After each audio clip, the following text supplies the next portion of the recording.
Ladies and gentlemen, today we are going to talk about South Africa's two problem children, noticeably that of Julius Malema and Jacob Zuma.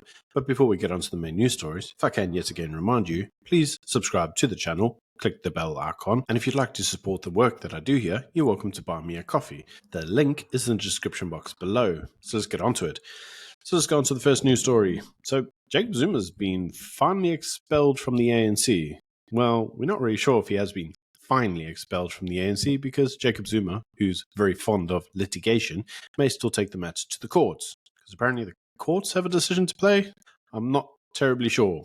Now, for those of you who don't know, Jacob Zuma was obviously expelled from the political party. He then appealed his expulsion. It's now gone on to the appeals committee, and they've confirmed that Jacob Zuma is indeed expelled from the ANC. Now, Jacob Zuma had a very interesting response to that, and that was he said that the ANC, as led by Cyril Ramaphosa, has no authority to expel him. He doesn't recognize their authority because they're all being led by a white sellout, and as such, he's going to take back his political party from the sellouts who expelled him. Notice the words his political party. So Jacob Zuma actually went on to explain how he intended to do that. Well, apparently he's going to take back the ANC to honor his ancestors. One wonders what juju he's smoking, but it must be very good.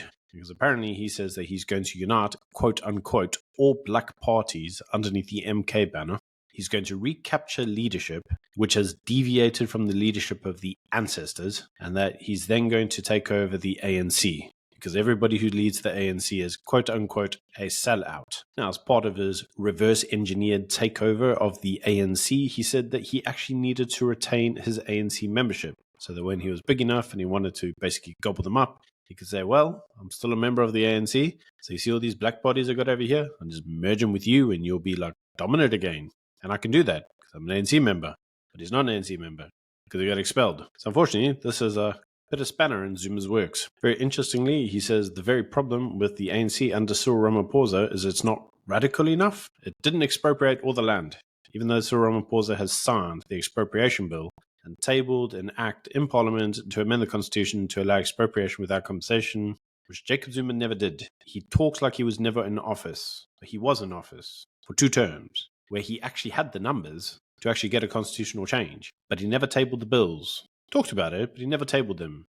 Cyril Ramaphosa actually tabled them. He didn't get his majority, and so he didn't get it passed, but he actually attempted to do something that Zuma never did.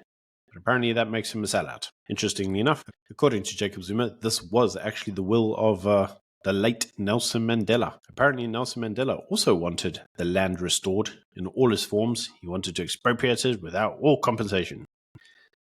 And then I must say, the next part of some of his interviews really kind of made me raise my eye.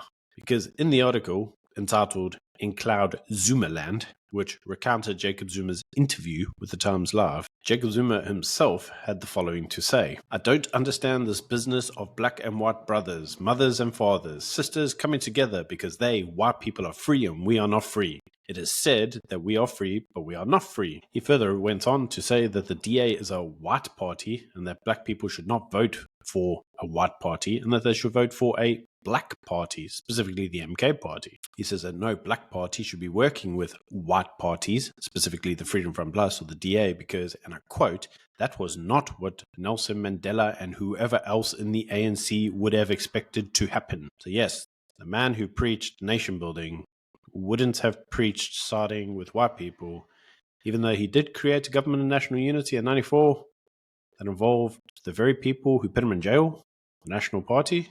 Anyway, that's an inconvenient fact. He goes on to say, people must vote for the truth, and they must vote for the interests of a black person.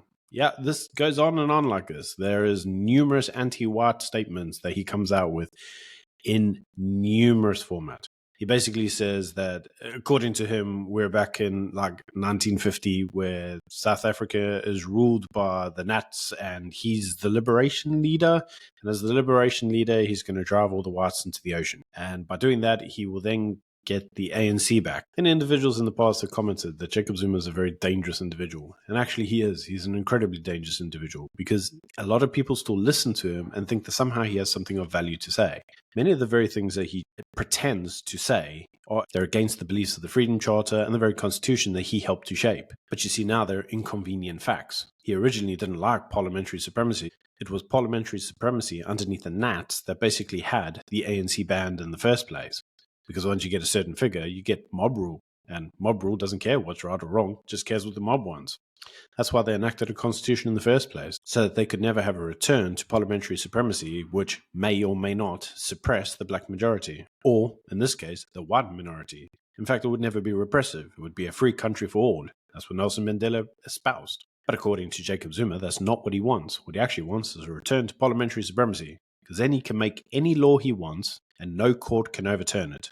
They cannot overturn it because it doesn't conflict with the founding interests of the Constitution. So this basically gives him unfettered powers to do whatever he wants. So what has now Jacob Zuma actually done in order to impress upon the nation that he is very serious about actually coming back to politics? Well, he's appointed a convicted fraudster as the MK Party's national organizer. Said convicted fraudster was convicted for crimes relating to Transnet in 2002, so theoretically he has served his time and he has now been deemed as rehabilitated.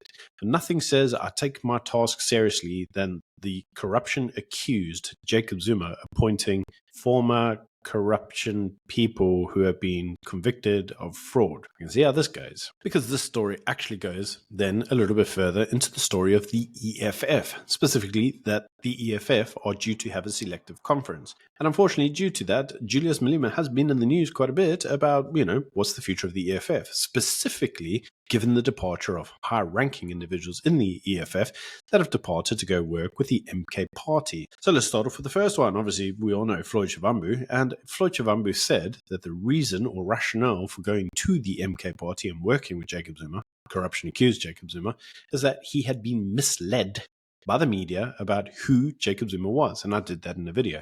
Well, according to Juju, no, he wasn't. He says, we were never misled. We always knew who Jacob Zuma was. We always knew he was corrupt. And according to Juju, now that he wants us to forget that convenient fact, he can't. He says that he still knows exactly who he is. And according to him, the MK Party is now his biggest enemy because of, and I quote, the hater Jacob Zuma. Now, according to him, he went out and met with Jacob Zuma and they were all very cordial. He says Jacob Zuma smiled in front of him and then basically stabbed him in his back. And he actually says there's actually more insidious than this because Floyd Shivambu specifically, he says, was actually the individual who was in charge of growing the EFF in the KZN province. Now, why that was really important is that according to him, Floyd Shivambu kept coming back to the mother party and saying, doing really well, we're going to do really well in KZN. Lo and behold, the MK Party came out, absolutely smashed the EFF, and the EFF is now a misdemeanor in that province. And according to Juju, Floyd probably knew that. In some respects, maybe Floyd was actually working towards undermining the interests of the EFF in KZN in order to defect to the MK Party. So what that actually means is that, and I quote, he says, Floyd Shivambu attempted an assassination of the EFF. He equates it to assassination attempts. He actually says that he got on really well with Floyd Shivambu. He said that he only asked for loyalty in the party, but actually him and Floyd were basically like gangsters that could never challenge each other. He never actually held Floyd to the same level of responsibility and the same level of quality as he would his other fighters because him and Floyd were brothers. In fact, he actually said if he ever died, it was Uncle Floyd that his kids should call in order to, cut up his estate and deal with his funeral because they were that close. Never had a bad word to say until the day that Floyd apparently stabbed him in his back. Now, he does then go on further and say that since departing the EFF, Floyd Shivambu has basically been trying to antagonize the EFF. And as part of that antagonism, he's actually been quite anti the EFF and to a degree anti-Julius Malema. And Malema actually says to Floyd, don't push me, because if you push me, I'll talk. And the questions that really should come up is, talk about what? VBS, perhaps? I'd love to see. So Floyd, keep talking. But according to Julius Malema, he's not a crybaby. So he knows that the EFF's had a tough year. He's not a crybaby. He will come back about it. he'll come back a stronger fighter, and for it, he'll regroup the party. And if he has to suffer some further electoral defeats and shrink the party in order to grow the party in the long run, that's fine, because that's exactly what he'll do. Because according to him, he's not a pushover, and I quote, "No one can push me around. Not white monopoly capital, no white person, and not a powerful leader can push me around. And I am hated for that. That is me, that is my nature, and I do not care. I stick to a principle." So he says he's just going to keep doing what he always does, because he hates white people? Yeah, I don't know. I can't make it make sense either. But in any case, Jacob Zuma, let's go back to that original point. He says that he is going to smash the EFF in order to take over the EFF and basically have all the black political parties merged with the MK party so that the MK party can basically be the party of black people, and he can use that voting bloc to reverse engineer takeover of the ANC.